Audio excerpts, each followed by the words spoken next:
Dopo 3 anni di duro e intenso lavoro, intenso sotto punti di vista diversi, spirituale, artistico, si conclude questo lavoro che qui è iniziato all'Oratorio di Pont de la Sé e qui oggi si conclude con questa inaugurazione.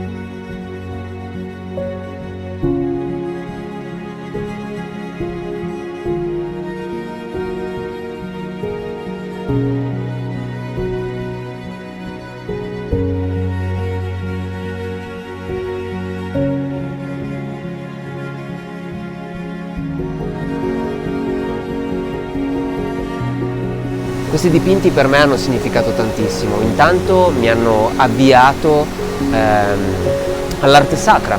Io tuttora mi occupo di pittura sacra, 3 anni per realizzare questo quintetto di dipinti. Ho iniziato con San Grato, vescovo, che è un mio amico pittore che si chiama Elso Montrosé.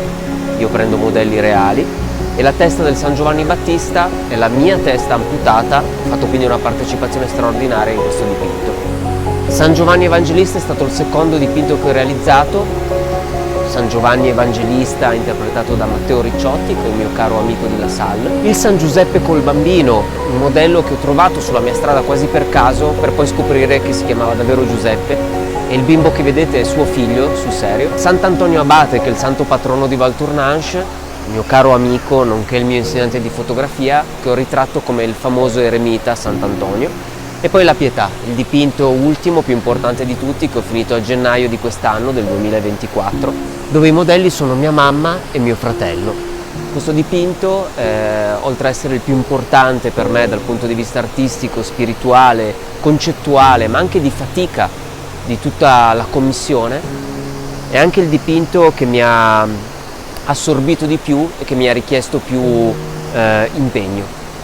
Questo dipinto qualche giorno fa ha vinto il primo premio come miglior lavoro su carta alla Biennale di Chianciano. Ho presentato e rivelato questo dipinto al Museo del Risorgimento Nazionale di Torino con la mostra Sacro e Profumo e in più verrà presentato alla Biennale Nazionale di Pastello a Tivoli quest'anno a fine novembre.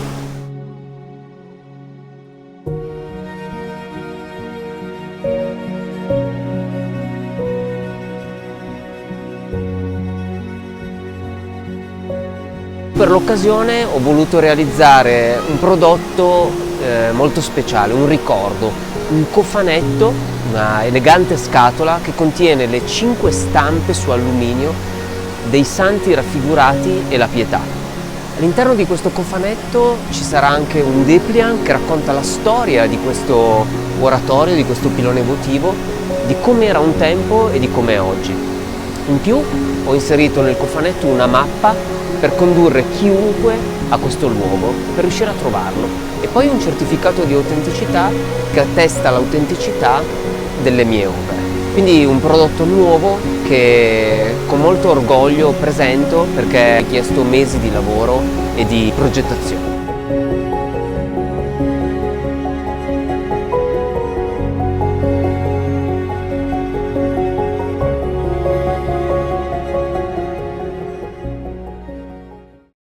Quando sono arrivato a Parroco ho scoperto di avere un sacco di cappelle da queste parti e anche un tot di, noi li chiamiamo atueo, che è oratorio in patois.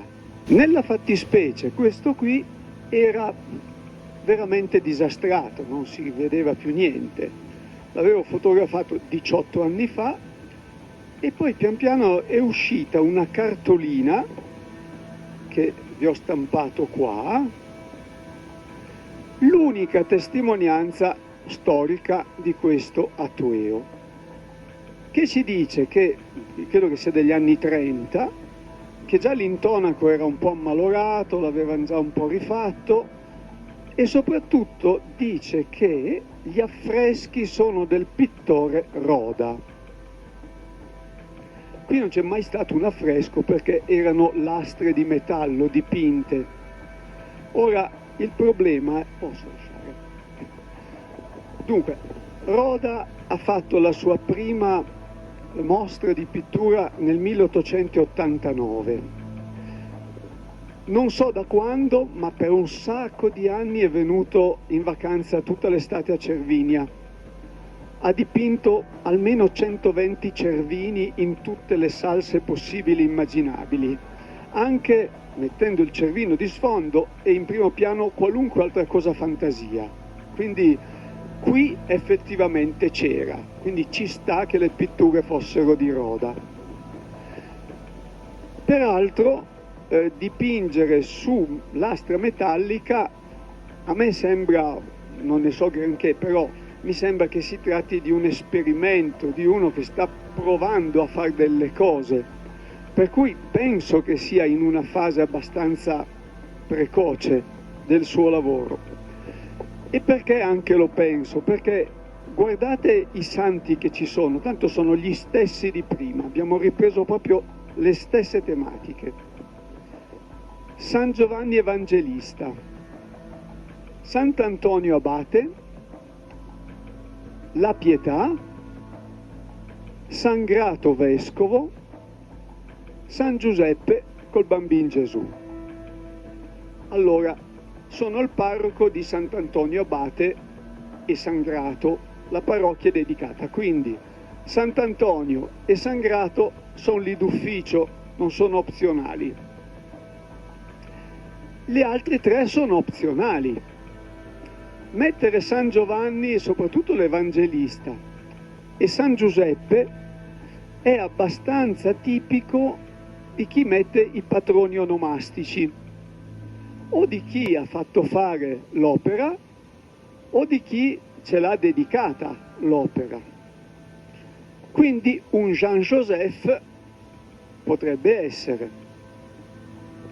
Ora, qui siamo vicino al Gouffre de Busserail. Il primo che è sceso nel Gouffre de Busserail nel 1865 era proprio un Jean-Joseph Maquignat. E se andate a visitare il Gouffre ci trovate la scritta proprio. Lui era pure mason e lavorava bene col punteruolo, perché l'hanno soldato per mettere i chiodi sul cervino per fare la via italiana, quindi niente di più facile che lui c'entri qualcosa, soprattutto perché nell'agosto del 1890 muore lui e muore anche Jean-Antoine Carrel nella stessa tempesta che li ha colti Jean-Joseph sul Monte Bianco e Carrel sul Cervino. La Pietà mi sembra che sia molto consona al lutto per un Jean-Joseph. Chiaro che sono solo ipotesi, però per stare nel nulla almeno questa mi sembra che sia sensata. Vicissitudini dell'Atueo. Allora, abbiamo detto che era veramente mal ridotto, non si leggeva quasi più nulla. Qualcuno l'ha visto talmente brutto che ha pensato bene di dare una mano di smalto nero sulle lastre. Per cui già erano corrose, con lo smalto nero sopra, finite. Non ce n'era più, irrecuperabili. Vi immaginate tutto nero, l'effetto che faceva? Qualcuno è passato di qua e ha detto no, inaccettabile. E mi ha chiesto come parroco, trovami un pittore che ci rifaccia le immagini. Mi sono messo in cerca e voilà, Fabio Cuffari di Allei. È chiaro che era una scelta impegnativa, perché è molto più facile dal punto di vista della coscienza restaurare. Quel che c'è, tiriamo fuori, è sempre stato così, non ci bruciamo le mani. Fare nuovo vuol dire impegnarsi in un linguaggio nuovo, contemporaneo. E il risultato direi che è molto interessante, ma ce lo facciamo spiegare da chi l'ha fatto. Grazie. Vabbè, intanto grazie a tutti per essere qua, per me un momento molto speciale perché si chiude un po' un cerchio oggi per me, che è iniziato ben, credo 3 anni fa, era più o meno, dove sono venuto in questo luogo per la prima volta proprio con Don Paolo, che mi ha accompagnato per la prima volta a vederlo. Allora abbiamo fatto tutto il sentiero, siamo arrivati di là, e mentre camminavo dietro a Don Paolo, ve lo voglio raccontare perché è curioso, io mi interrogavo su dove stavo andando, cosa mi sarei ritrovato di fronte, questa commissione, ma le pitture sacre. E proprio mentre mi facevo queste domande, poi ognuno qui può insomma prendere questa cosa o tralasciarla come crede, però ho sentito il fischio di un'aquila in questi boschi e in quel momento io dentro di me ho sentito che questa cosa la dovevo fare. È stato un po' come un segno per me. Ed effettivamente questa cosa, cioè questa commissione di queste 5 pitture sacre, devo dirvi oggi che è valsa proprio la pena farla perché mi ha portato su un cammino sia artistico ma anche proprio umano e anche spirituale, devo dire, molto importante. E quindi dicevo, oggi si chiude un po' il cerchio da dove abbiamo iniziato, sono stati 3 anni di lavoro, ci sarebbero tante storie da raccontare, insomma, su come sono nati i dipinti, sui modelli. Alcuni tra l'altro oggi sono qua perché c'è mia mamma, tra l'altro è il suo compleanno, quindi è un giorno ancora più speciale. Auguri mamma. Mia mamma ha posato per la Pietà insieme a mio fratello, che è qua anche lui, quindi sono davvero mamma e figlio. Io ho cercato di fare qualcosa che fosse, come Don Paolo già ha accennato, qualcosa di nuovo, quindi la pittura sacra rispettando fedelmente i santi e la Pietà con i loro emblemi, con i loro simboli, eccetera, eccetera, però con una lettura nuova. Questo è quello che io ho tentato di fare. Ci sono poi, tra l'altro c'è anche il bimbo che ha posato per fare Gesù bambino insieme a Giuseppe, che si chiama davvero Giuseppe il modello, e il bambino è davvero suo figlio, quindi ci sono tante storie che sono venute fuori senza cercarle. È stato un percorso. Che dire, fa un certo effetto vederli, tra l'altro tutti e 5 insieme, quindi con la loro configurazione come nell'Atueo originale. E per me più che dire che è un enorme onore questa commissione che mi è stata affidata, anche chi si è fidato di me, chi ha voluto insomma riporre nella mia ricerca e nel mio stile pittorico questa fiducia, è un grande veramente privilegio.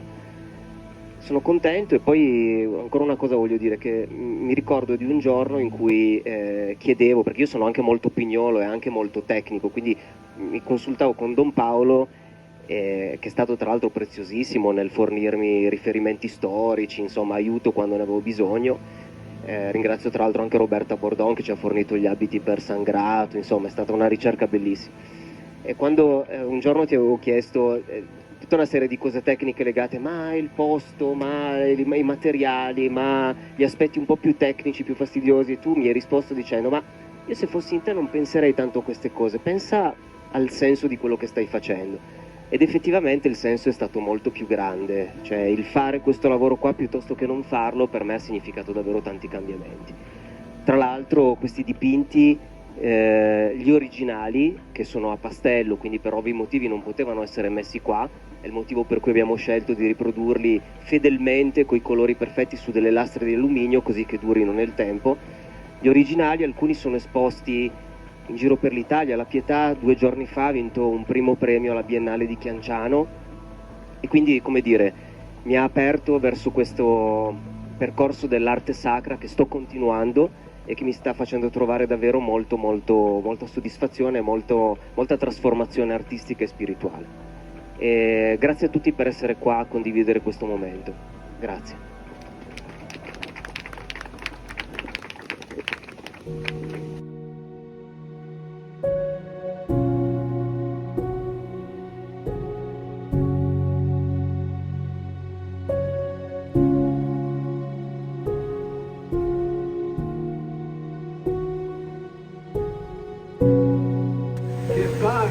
E Figlio e Spirito Santo discenda su di voi e con voi rimanga sempre.